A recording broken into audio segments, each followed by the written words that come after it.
Magandang araw mga kaibigan. Nako mga kaibigan, mainit itong pag-uusapan natin. Sa wakas, Trillanes, kampante sa dalang ebidensya laban sa mag-amang Duterte at Kong Luistro, ni Real Talk ang kampo ni BP Sara. Grabe mga kaibigan, hindi na talaga mapipigilan ng mga Duterte ang paglantad ni Ombudsman Remulla at ni former Senator Trillanes sa susunod na pagdinig sa Kamara. Dala-dala ang mabibigat na ebidensya at bagong pasabog. Abay tila pa-victim ang tema naman ng Alipores ni Sara Duterte. Bakit daw tila sinasadyang pinapahiya ang ating Vice Presidente? Wala pa naman daw sa hearing proper. Abay bakit daw kinakalkal at nilalabas ang mga ebidensya para lang sirain ang ating Vice Presidente? Kaya naman, binira agad ang palusot at halatang takot na kampo ni BP Sara kung saan malalantad na sa harap ng publiko ang matagal nang tinatago ng mga Duterte. Nako mga kaibigan, abangan nyo po yan. Talagang durog na naman itong kampo ni Sara Duterte. Pero bagong lahat, pakilike muna ang ating video, pakishare na din po at subscribe na po kayo sa ating channel. Unahin na po muna natin ito mga kaibigan. Yan.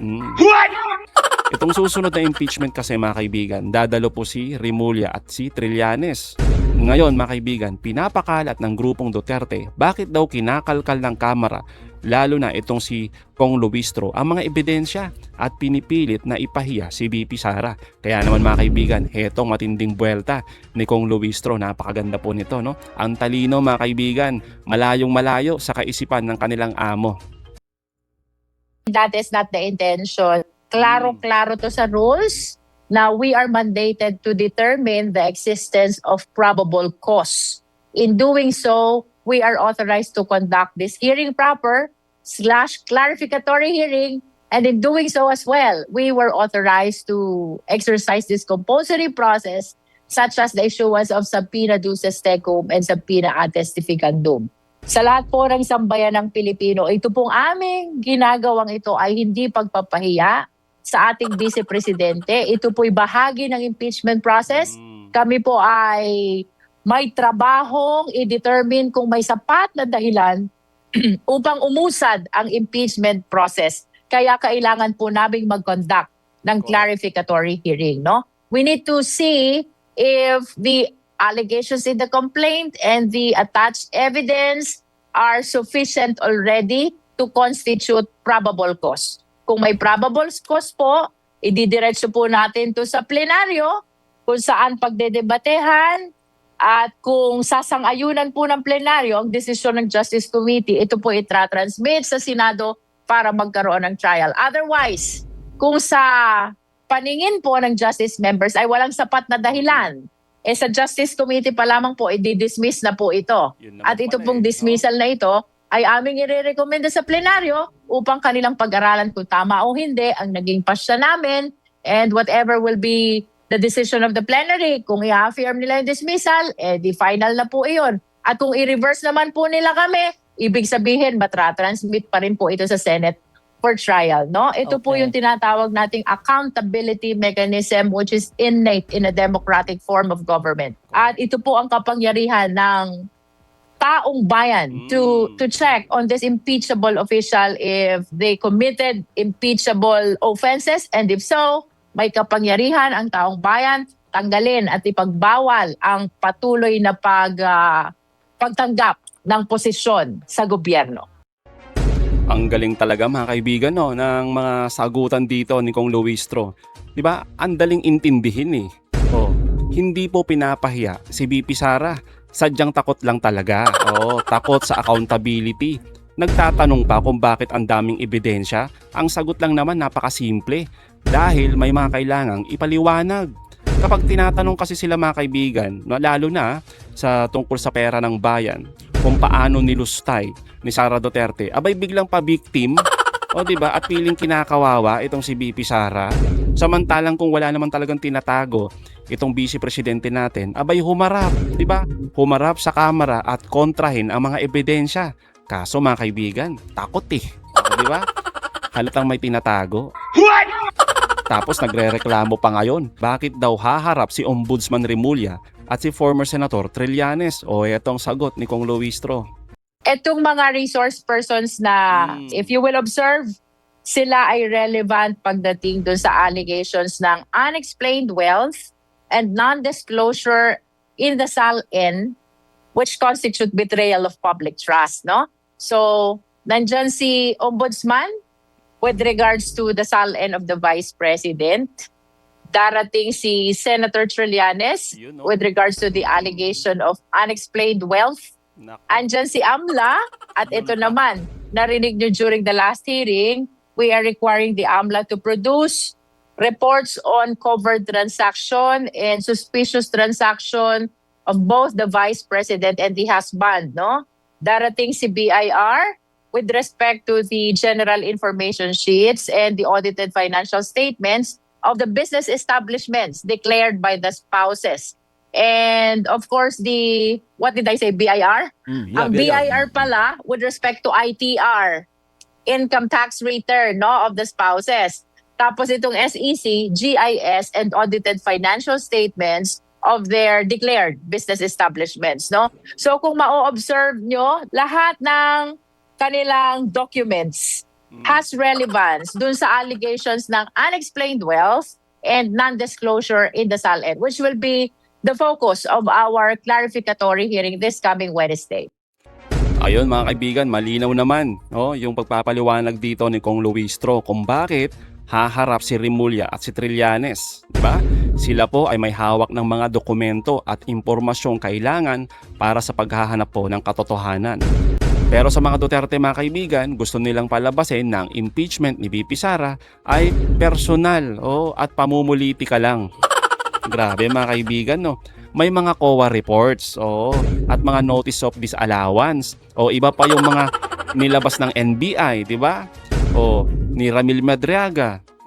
Doon pa lang mga kaibigan, hindi pa ba sapat yon para magkaroon ng impeachment? Kaya yung rason nila na pinapahiya, ginigipit, pinupolitika itong si VP Sara, abay huling-huli mga kaibigan. Yan po ang isa sa mga dahilan at mga rason ng mga walang maipakitang kontra-ebidensya. Puro palusot di ba? Ang tanging dala-dala nila mga kaibigan ay yung ingay nila. Kumuda sa social media.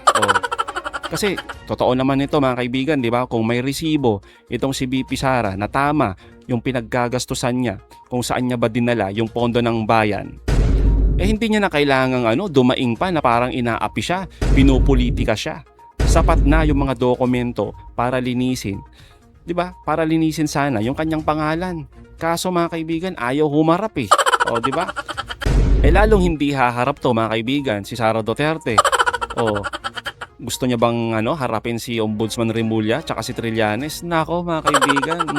Tapos itong si former Senator Trillanes may bit-bit na matitibay na ebidensya, lalo na mga kaibigan yung bank accounts ng mag-amang Duterte. Pakinggan po natin to. Marami po tayong mga ginawang paraan to validate the information. 'Di ba? Kung maalala ninyo, nung nilabas ko 'yan, may mga nagdeposito ng mga private individuals dun sa account at pumasok, 'di ba? Pumasok, dinipositohan, so active. Yes. Tapos nung naipit si Duterte mismo, inamin niya na meron daw siyang more or less 200 million pesos doon. What? Grabe mga kaibigan, Kaya kampante talaga itong si Senator Trillanes Tama po 'yan. Kung naalala po ninyo yung resibo na to, yan 'di ba? Todo deny si Duterte noon dyan na wala daw siyang ganyan na bank account. Pero nung sinubukan mga kaibigan na magpasok ng pera tulad ng 500 pesos, what? Tama mga kaibigan, huling-huli. Ayan huling-huli, active yung account. Kaya biglang umamin itong si Duterte. Ayun ako talaga. Tuloy natin to mga kaibigan. Ito na ngayon, hinamon niya ako na magkita dun sa BPI Julia Vargas branch. Tapos pinatawag niya yung supporters niya na pagka pumunta si Trillanes doon, batuhin nyo ng kamatis para kuyugin daw ako. Grabe. Akala niya hindi ako sisipot. Sumipot ako doon, sinalubong ko yung supporters niya. Ando doon pa nga dati yan, hindi pa senador si Senador Robin Padilla. Ando doon siya noon. Sinalubong ko yan sila doon. Tapos, kausap namin, ang pinadala niya, si Panelo, hindi siya ang humarap. So si Panelo, kausap namin yung bank manager nung Julio Vargas. Sabi niya, yung kung meron kang special power of attorney, ibibigay niya yung statement of account para makikita mo na yung transaction history doon. Ang sabi ni Panelo, hindi yan ang hinihingi ko. Kailangan certification daw na hindi lumagpas ng 200 million pesos yung account. So, humaharap pa sila sa media, hindi dito ako, humarap daw siya. Sabi ko, nagbibigay na yung bank manager ng ora mismo. Kaso certification ang hinihingi niya, ayaw niyang kuhanin. So 2 weeks after para makukuha. By then, tapos na eleksyon. Ngayon, ang tanong, sa media, na-ipresenta ba ni Panelo yung certification yun? Hindi. Kasi, paano nga ibibigay yun? Lumagpas nga ng 200 million. Kahit na yung 200 million na yun, ano pa rin, hindi pa rin nila na-declare. So these are the obvious indications na tama yung nakuhang dokumento. So, yun na. Eventually, ilang beses na pagkakataon na hinahamon siya, pakita mo, pumirma ka ng waiver.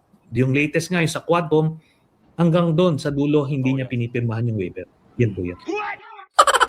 Ganyan naman kasi, di ba mga kaibigan, itong mga Duterte, ganyan yung estilo nila eh. Ang lakas mga kaibigan, ang lakas maghamon. O di ba? Pero pag may humarap na dyan, mga kaibigan, biglang umaatras sila. Biglang bumabaliktad. Tapos magpapakaawa sa kanilang mga supporters na ginigipit. Di ba? Ay, nako talaga. Simple lang naman kasi, hindi po ba? Kung talagang hindi sila magnanakaw, abay, bakit hindi nila bilisan, no?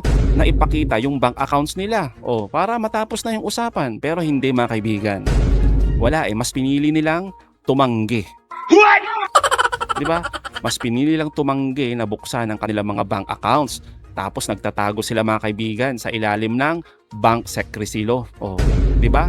Yung tipong hindi mo pwedeng silipin yung account nila kahit sino, mga kaibigan, basta walang pahintulot ng may-ari. Ganyan sila, mga kaibigan eh. Kaya nga may malaking dito, tanong, bakit sila takot? Ano ang kanilang tinatago? Kasi nga, mga kaibigan, pag eto lang, mga kaibigan, pag nalantad talaga to, nako, itong mga bank accounts ng mga Duterte, guguho, mga kaibigan, yung imahe nila. Yung imahe nila na sila ay simple lang. Yung buhay daw nila, mga kaibigan, ay para sa mga mahihirap. Ganyan ganyan yung branding kasi ng mga Duterte, di ba? Paano ngayon yan? Pag nakita ng taong bayan na meron pala mga bilyong-bilyong halaga ng pera sa mga bank accounts nila. Ganyang kakampante itong si Trillanes. Paano sasagutin yan ni Sara Duterte? Mahihirapan po sila. Na ipaliwanag yan sa taong bayan kung paano nagkaroon ng ganong kalaking pera itong mag-amang Duterte o itong pamilya Duterte. Kung ang tanging trabaho lang naman nila, mga kaibigan, ay maging opisyal ng gobyerno. Di ba, mga kaibigan? Kaya kapag nakita sa bank records ang mga transaction na hindi tugma sa mga SALN nila, nako, mga kaibigan, automatic may probable cause. Tapos, mga kaibigan, ang matindi, pwedeng gamiting ebidensya yung mga SALN nila, yung mga bank records na ito para sa isang kasong plunder. So, mga kaibigan, anong masasabi nyo patungkol dito? Comment down below. Again, mga kaibigan, huwag nyo kalimutan i-like at i-share ating mga videos. Hanggang sa muli, kita-kita ulit tayo, mga kaibigan.